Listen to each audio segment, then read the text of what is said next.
언젠가 한 교우 댁에 신방을 갔는데 거실에 큰 액자의 그림이 있어서 이 그림이 뭐냐 이렇게 물어봤더니 자기가 1000조각의 퍼즐을 일일이 맞춰서 완성한 그런 그림이라고, 직접 그린 건 아니지만 퍼즐을 1000개를 이렇게 완성해서 만든 작품이라 자기가 걸어놨다고 이렇게 자랑하는 분을 봤습니다.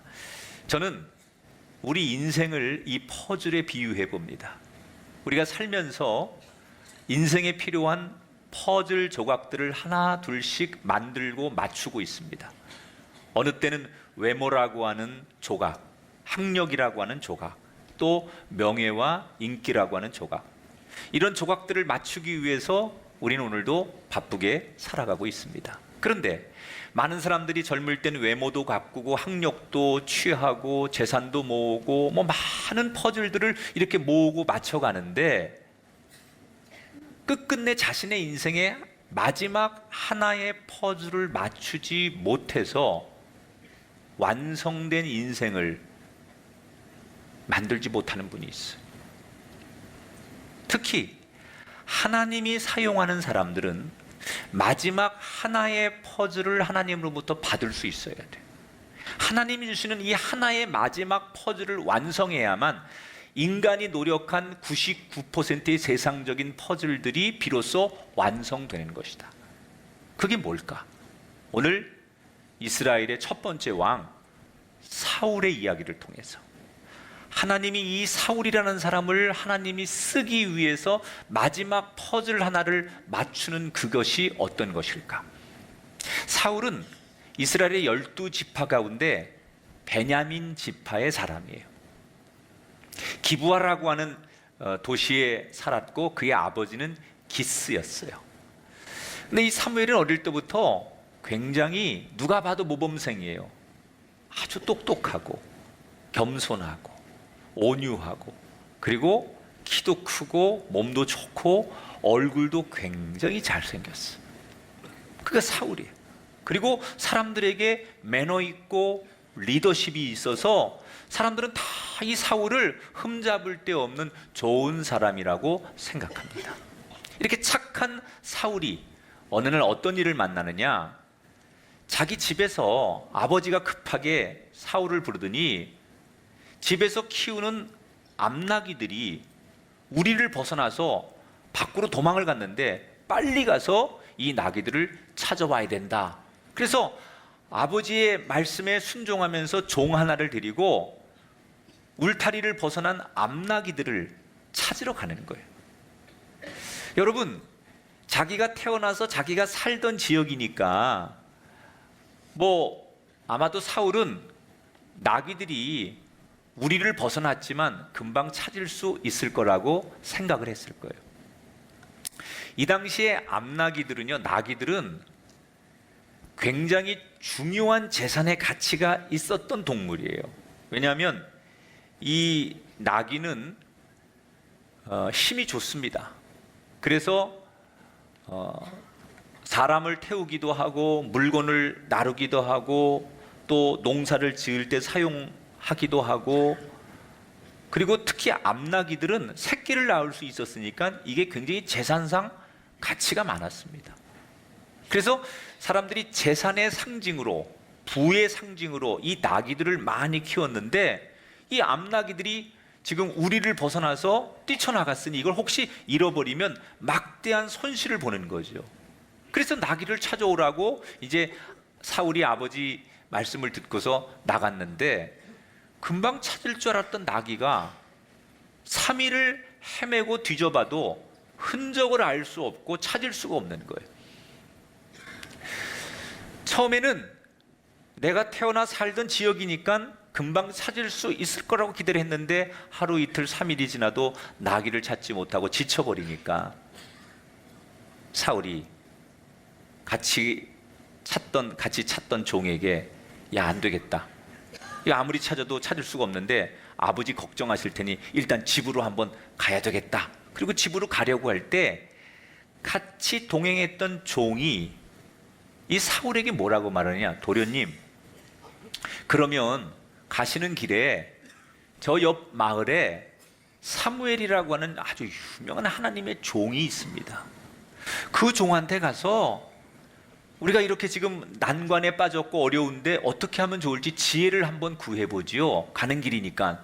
그래서 종을 따라서 사무엘을 찾아가는 거예요. 그 마을에 들어가서 사무엘이 누군지 모르니까 한 노인에게, 저 어르신, 이 마을에 사무엘이라고 하는 분이 사신다는데 혹시 그분이 어디 사시는지 아십니까? 이렇게 물어봅니다. 그랬더니 이 노인이 빙그레 웃으면서 당신들이 찾는 사무엘이 나요 그러더라는 거예요. 너무 쉽게 사무엘을 길거리에서 만났어요. 그런데 더 놀라운 사실은 뭔 줄 알아요? 이 사무엘이 사울에게 뭐라고 얘기를 하느냐? 지금 당신들 잃어버린 나귀를 찾아서 3일 동안 헤매고 있지? 이럴 때 소름이 쫙 끼친다고 하는 거예요. 아니, 세상에 이 사울이 지금 나귀를 찾아서 3일 동안 헤매는 얘기를 이 사무엘이 먼저 알고서 물어보는 거예요. 어떻게 아셨습니까? 그랬더니 빙그레 웃으면서 따라오라고 집으로 초대하고, 그리고 간단하게 대화를 나누다가 이 사무엘이 갑자기 사울에게 머리에 기름을 붓고 이렇게 선포하는 거예요. 하나님이 너를 이 나라를 하나님의 나라로 다스릴 수 있도록 왕으로 부르신다. 이스라엘 땅을 구원할 왕으로 너를 부르신다. 여러분, 사울은 내가 왕이 되겠다고 한 적도 없고 왕이 되는 게 인생의 목표나 꿈도 아니었어요. 어느 날 그냥 정말 나귀 찾아 나갔다가 얼떨결에 사무엘 만났다가 그 사무엘이 하나님이 너를 이 나라의 왕으로 부르신다라고 해서 기름 부음을 받았어요. 그러면서 사무엘이 뭐라고 그러냐? 이제 집으로 가면 된다고. 더 이상 할 얘기 없으니 집으로 가라고. 그러면서 가는 도중에 하나님이 너에게 3가지의 징조를 보여주실 텐데 그 3가지의 징조를 평생 잘 하나님 앞에 네가 감동의 교훈으로 가지고 살아야 된다. 그리고 집으로 보내는 거예요. 도대체 사울은 3가지 징조가 뭔지, 내가 왕으로 부름 받는다는데 이게 현실적으로 가능한 일인지 얼떨결에 하여튼간 그 어른이라고 하는 사무엘이 준 얘기를 듣고 그냥 별 소득 없이 집으로 돌아가는 거예요. 그런데 집으로 돌아가는데 저쪽에서 2명이 이렇게 맞은편에서 걸어오더니 사울을 딱 마주치는 순간 이 2사람이 뭐라고 그러냐? 혹시 사울 아니십니까? 사울 맞습니까? 이렇게 물어보는 거예요. 그래서 예, 제가 사울입니다. 그랬더니 대뜸이 2사람이 그러시군요. 나귀를 찾고 계신다는데 그 나귀 집으로 돌아왔답니다. 그래서 아버님이 집에서 기다리고 있으니까 걱정하지 말고 집으로 가시면 됩니다. 이런 소식을 전해주는 거예요. 그렇구나. 거기까지 그럴 수 있어요. 나귀를 찾았대. 근데 이 사람이 어떻게 알고 그걸 나한테 전해준 거예요. 거기까지는 그럴 수 있어요. 다시 또 길을 가는데 이번엔 3사람의 순례객이 저기서 걸어오다가 사울을 보더니 막 뛰어와서 혹시 사울 아니십니까? 또 물어보는 거예요. 예, 제가 사울인데요. 그랬더니 그러십니까? 그러면서 이렇게 얘기하다가 자기들 보따리에 있는 먹을 것을 사울에게 주면서 얼마나 배가 고프시겠냐고. 이거 우리가 가지고 다니는 양식인데 드시면서 가시라고. 그리고 떡덩이를 주는 거예요. 시원하다. 내가 배고픈 건 어떻게 알고 때마침 이렇게 먹을 게 필요했는데 이걸 또 이렇게 길 가는 사람들을 통해서 내가 얻게 되네. 거기까지도 그럴 수 있어요. 조금 더 가는데 저쪽에서 막 이렇게 저렇게 막 음악 소리가 들리고 합창 소리가 들리고 이상한 소리가 들려요. 그 소리가 점점 가까워 오는 거예요. 알고 봤더니 산당에서 예배를 드리고 막 내려오는 선지자 무리들이 그 산당에서 예배를 하면서 얼마나 은혜를 많이 받았든지 내려와가지고 그 은혜를 받고서 너무 충만하니까 예배 끝난 다음에도 길거리에 나와서 우리 식으로 말하면 계속 찬송을 흥얼거리고 막 기도를 하면서 가는 거예요. 여러분, 우리가 기도원 같은 데 가서 은혜 많이 받고 내려올 때는 그 우리 교인들 데리고 이렇게 기도원 갔다 오다 보면 버스에서 그냥 오는 내내 찬송이야. 죄에서 자유를 얻게 함은 내게 강 같은 평화, 예수님 찬양, 은가은 나 없어도. 너무 좋으니까, 너무 은혜가 충만하니까. 어제 여기 이제 TD 갔다 오신 분 계시죠? 아마 오늘 붕붕 뛰어다닐 거예요. 지금 여기가 집인지 구름인지 나 TD 해보신 분들은 알죠. 너무 은혜가 충만하니까 집에 와서도 거리에서도 여전히 그 현장에서 받은 은혜를 표현하고 싶어서 그러는 거죠. 이 선자들이 그런 거예요. 지금 막 찬송하고 막 기도하고 그러는데 사울을 딱 만났어요. 근데 사람이라는 게 그렇잖아요.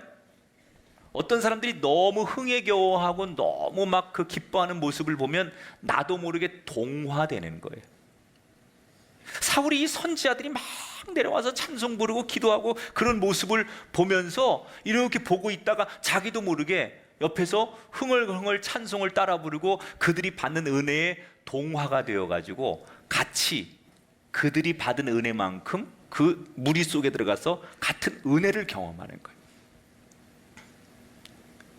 자, 그렇게 그냥 길 가던 선지자들이 부르는 찬송을 따라 부르고 그들과 함께 같이 동화되어서 있는 도중에 사울에게 어떤 일이 생기느냐. 오늘 10장 10절 중요한 얘기예요. 같이 읽어봐요. 시작. 하나님의 영이 사울에게 크게 임함으로. 하나님의 영, 성령이, 하나님의 호흡이, 하나님의 바람이, 하나님의 숨결이 사울에게 임했다는 거예요. 다시 말하면 인물도 좋고 사람도 좋고 그런 사울이 자기가 당면한 문제도 다 해결됐어요. 세상 말로 말하면 그는 모든 퍼즐을 다 맞춘 거예요. 그런데 하나님이 네가 한 가지가 없으면 안 된다고 생각하시는 거예요. 네가 인물도 좋고 문제도 해결됐다고 네 인생이 다 된 게 아니라 마지막 하나님이 허락하시는 한 조각, 이 퍼즐이 너에게 필요한데 그게 뭐냐? 성령이 그에게 임해야 된다는 거예요.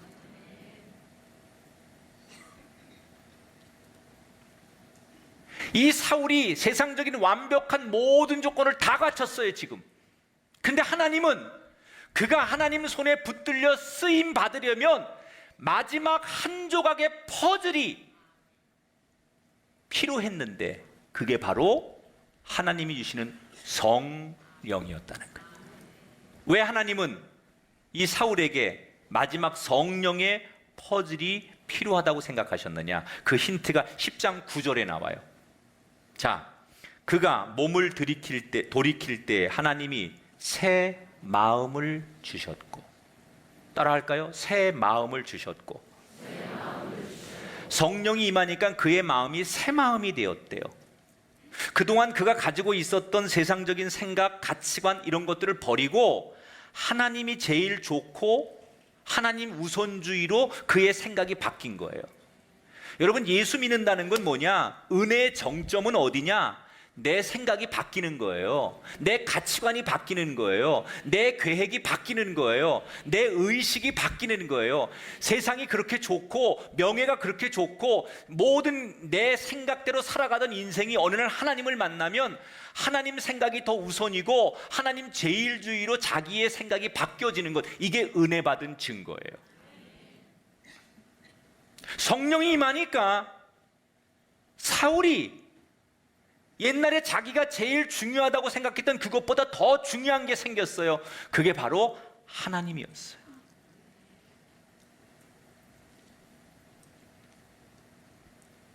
성령을 받은 사울이 어떻게 변했느냐? 오늘 성경의 10장 13절에 이렇게 표현합니다. 성령 받으니까 새 마음이 되니까 사울이 예언하기를 마치고 다시 산당으로 올라가니라. 자, 은혜를 받고 성령을 받으니까 사울이 제일 먼저 뭐 해요? 집으로 가지 않고, 세상 사람 만나러 가지 않고, 일터로 가지 않고 예배의 자리에 나가려고 다시 산당으로 갔다는 거예요.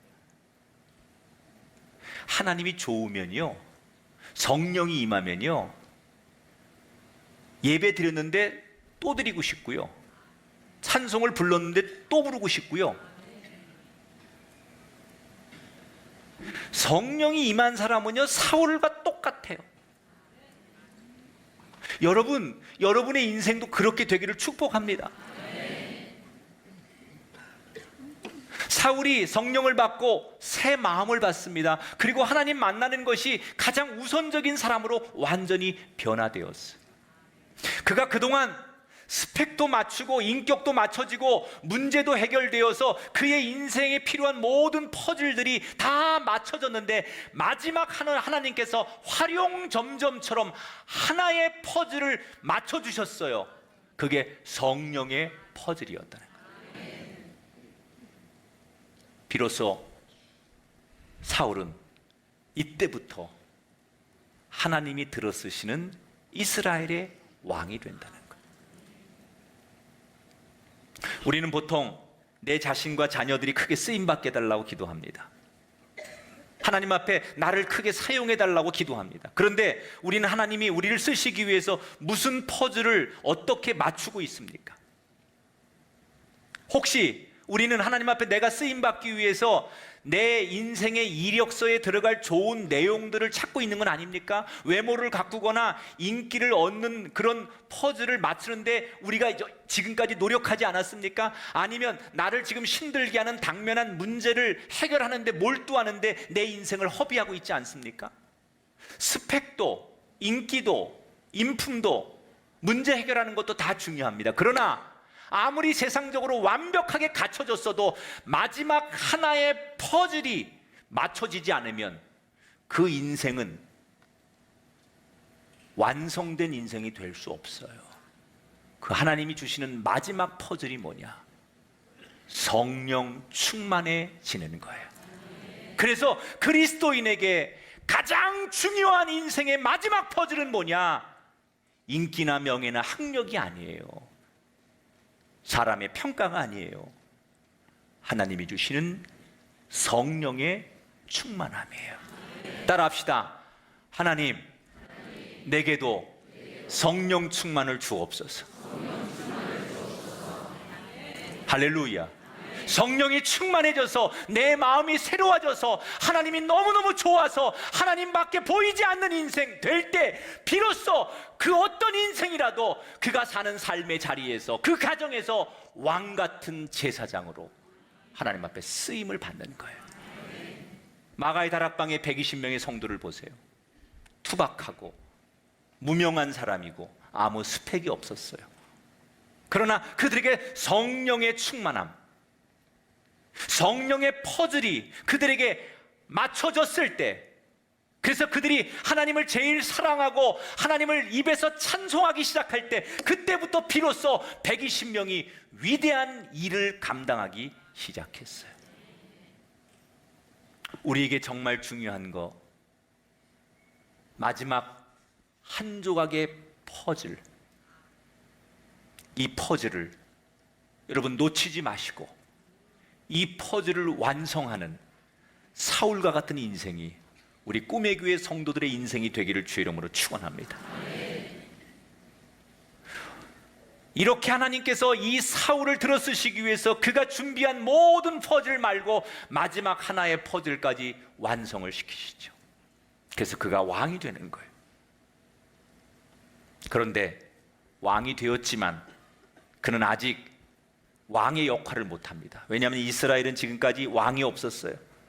12지파가 각각 그냥 신앙의 공동체로 나라가 운영되다 보니까 이스라엘이 왕을 세워놓긴 했는데, 하나님이 왕을 세울 거라고는 했는데 아직 백성들이 왕에 대한 인식이 별로 없는 거예요.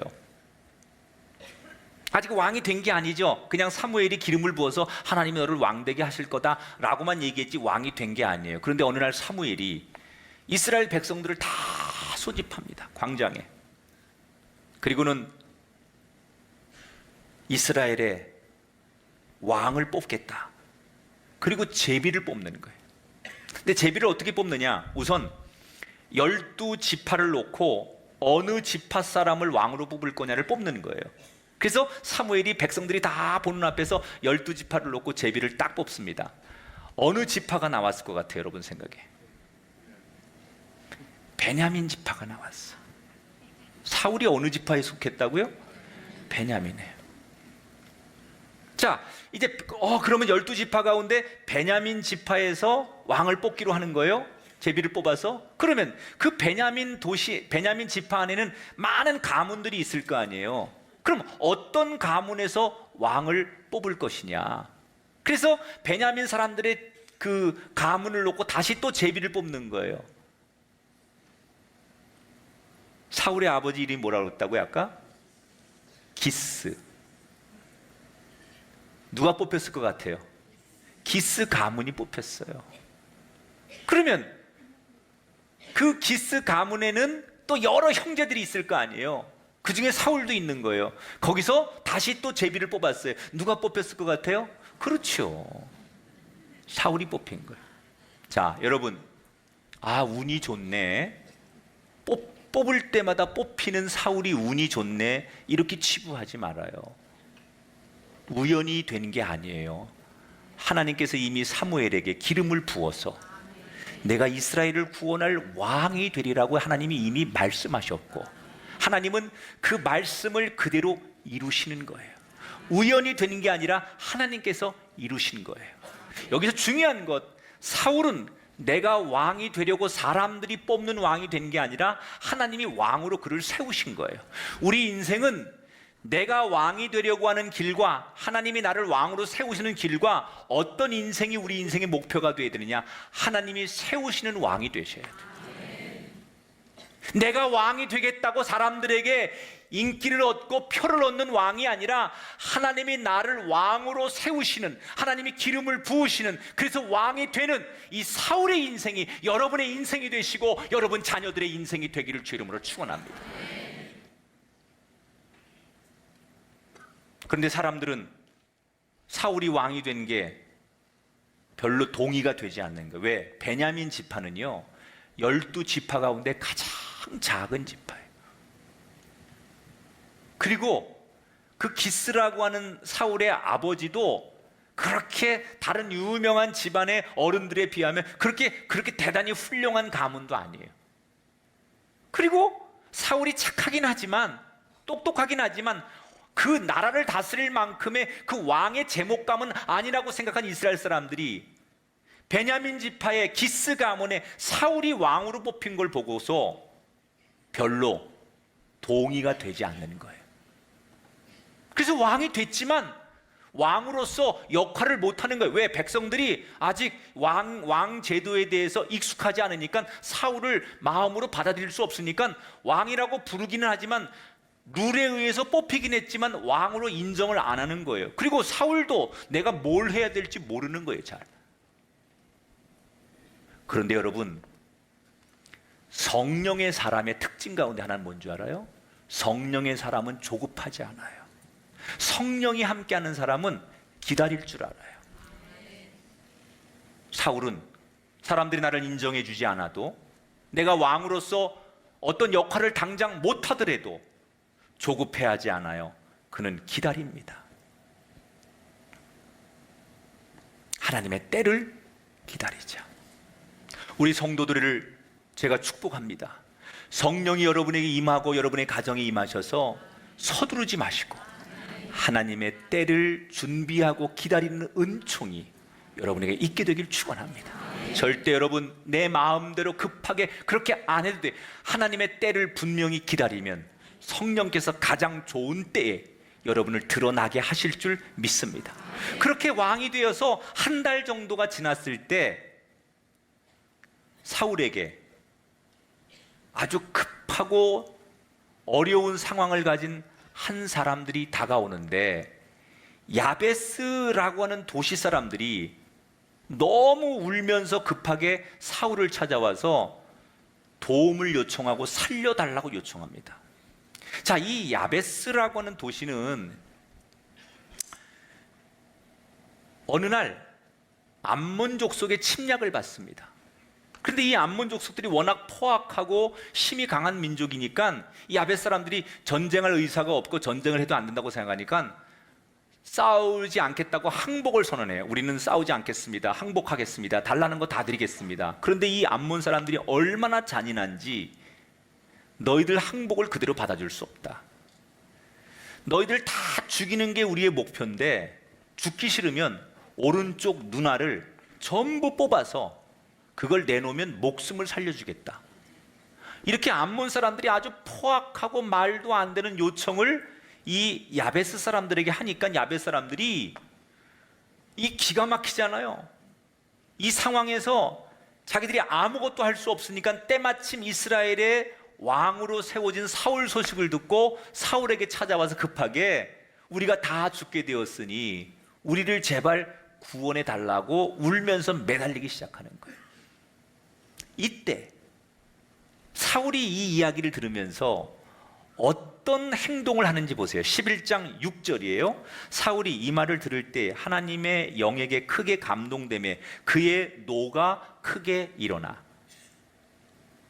자, 뭐 했다고요? 하나님의 영이, 성령이 그로 하여금 분노하게 만들었다는 거예요. 이런 나쁜 놈들, 이런 되먹지 않은 족속들, 어떻게 인간의 탈을 쓰고 그럴 수 있을까? 어떻게 항복을 하는 사람들에게 죽기 싫으면 눈알을 하나씩 빼내라고 이런 포악하고 이런 짐승만도 못한 이런 요구를 할 수 있는가? 그 얘기를 듣는 순간 울며 매달리는 야베스 사람들을 보면서 거룩한 분노가 일어났다는 거예요. 그런데 여러분, 성령의 사람이 아닌 사람들은 거룩한 분노가 안 일어납니까? 아마도 사울이 아니고 성령이 임하지 않은 사람도 이런 야베스 사람들의 상황을 들으면 다들 혀를 차면서 분노하고 안타까워하고, 그 말도 안 된다, 그런 나쁜 놈들이 어디 있느냐, 암몬 족속들 정말 나쁜 놈들이다, 다 이렇게 비판을 할 거예요.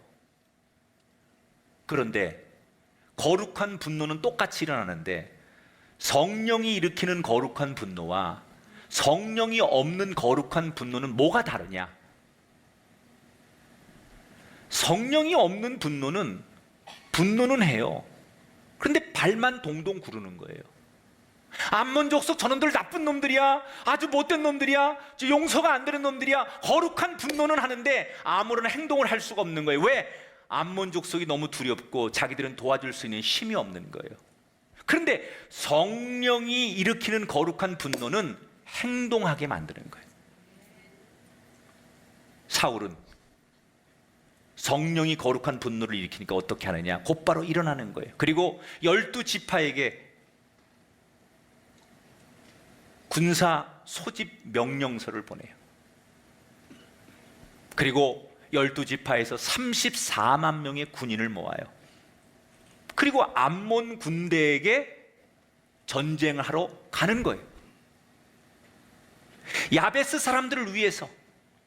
이 34만 명 가지고 당시에 암몬 족속과 전쟁하는 것은 전력적으로 전쟁에 이 갭이 차이가 많이 있었지만, 그러나 죽을 때 죽더라도 이 불쌍한 야베스 사람들 이거 보호하고 나쁜 저 암몬 사람들을 더 이상 용서할 수 없다는 거룩한 분노로 생각만으로 머무는 게 아니라 그 생각을 가지고 참여하고 일어나게 만드는 것, 그게 성령이 하는 일이라는 거예요.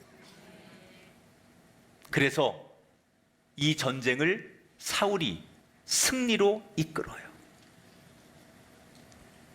그랬더니 그동안 왕으로 인정하지 않으려고 했던 이스라엘 모든 사람들이 비로소 사울이 우리의 왕이 될 만한 분이구나라고 인정하고, 그때부터 사울을 왕으로 따르기 시작하더라. 이게 오늘의 성경 이야기의 끝이에요.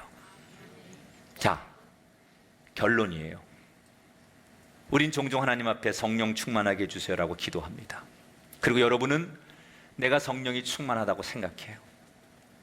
물어볼게요. 내 자신이 성령 충만하다는 것을 어떻게 여러분 알 수 있습니까? 저는 방언합니다. 저는 늘 경건하게 말씀을 많이 읽습니다. 저는 예배를 빠지지 않습니다. 이게 내가 성령 받은 증거입니다. 이렇게 말할 수 있겠죠. 그러나 여러분, 그것보다 더 중요한 게 있어요. 방언하는 것보다 더 중요한 게 있어요. 내가 성령 받았다라고 하는 증거를 확실하게 보여줄 수 있는 더 중요한 게 뭐냐? 성령 받은 사람은 하나님이 기뻐하시는 일에 곧바로 일어서고 움직인다는 거예요. 비록 세상의 벽이, 환경이 너무나 어렵고 두렵고 상대할 수 없을 것 같아도 하나님이 원하시고 기뻐하시면 내 형편, 내 조건 상관하지 않고 하나님이 원하시고 기뻐하는 일에 내가 일어나서 그 걸음을 내딛고 하나님의 일에 참여하는 것, 그것이 성령이 내 안에 있다는 증거라는 거예요. 그러므로 우리는 나 자신에게 물어봐야 돼요. 나는 지금 성령에 이끌려 살고 있는가? 이게 하나님이 나를 부르시고 나에게 원하시는 줄 알지만 내 형편과 상황과 세상의 조건과 내가 살아가는 삶의 여러 가지 이유들 때문에 하나님이 원하시는 줄 알지만 그 일에 동참하지 못하고 그 길을 가지 못한다면 나는 정말 성령에 이끌리는 사람이 맞는가라고 자기 자신에게 여러분 물어봐야 된다는 거예요. 성령이 함께하는 사람은 세상을 두려워하지 않습니다. 아무리 세상에 벽이 높다 한들, 아무리 세상에 벽이 겹겹이 쌓였다 할지라도, 아무리 세상이 우리를 위협하다 한다 할지라도 성령이 함께하는 사람은 하나님이 원하시면 일어나는 사람, 행동하는 사람. 사울이 암몬이 너무 두려운 존재였지만, 세상 사람들은 그래서 암몬과 싸울 생각 못하지만 성령이 함께하기에 암몬을 두려워하지 않고 일어섰더니 하나님께서 길을 열어주시고 승리케 하시고 그를 사용해 주신 줄 믿습니다. 사랑하는 여러분, 우리가 지금까지 살면서 수없는 인생의 퍼즐들을 맞춰가고 있어요. 열심히 노력하고 열심히 살고 땀 흘리고 남들보다 2배, 3배 노력해서 저와 여러분이 인생의 많은 퍼즐들을 지금 맞춰 놨어요. 그러나 아무리 거대한 많은 퍼즐을 맞춰 놨을지라도 마지막 한 조각의 퍼즐을 맞추지 않는 한 우리 인생의 퍼즐은 완성될 수 없다. 그 하나의 퍼즐은 성령의 충만함인데, 사울처럼 여러분의 인생에 그 마지막 하나 남은 퍼즐을 여러분이 완성하는 복의 사람이 되기를 축복합니다. 그래서 그 성령과 함께 하나님이 원하시면 현실적인 상황, 조건을 뛰어넘는 하나님의 뜻을 따라가는, 그래서 하나님이 여러분을 여러분의 가정과 일터와 생업과 삶의 자리에서 왕처럼 쓰시고 돋보이게 하는 사울과 같은 축복의 인생이 되기를 축복합니다.